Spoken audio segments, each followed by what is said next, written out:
আসসালামু আলাইকুম বন্ধুরা, প্রতিদিনের জীবন কাহিনীতে আপনাদের সবাইকে স্বাগতম। আজকে দুপুরের রান্নার কি আয়োজন করেছি সেটাই আপনাদের সাথে শেয়ার করব। তো আজকে আমি তরকারি রান্না করছি 2 পদ, আর মাছ রান্না করছি সাথে শাক। তো আপনাদেরকে দেখাচ্ছি।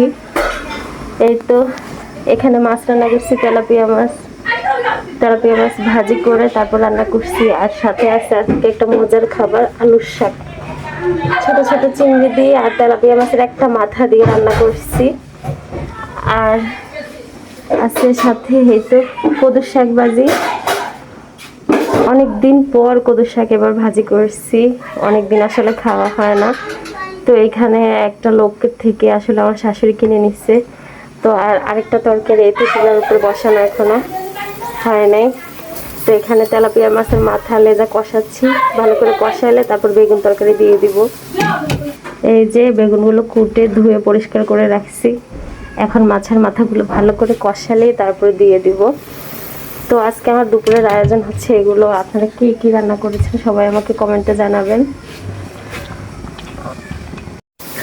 আমার ভিডিওটি যদি আপনাদের কাছে ভালো লেগে থাকে তাহলে অবশ্যই একটা লাইক, কমেন্ট আর শেয়ার করবেন। আর আমার চ্যানেলটি ফলো দিয়ে রাখবেন, সাবস্ক্রাইব করে রাখবেন। পরবর্তী ভিডিও দেখার জন্য সবাই অপেক্ষায় থাকুন। আল্লাহ হাফেজ।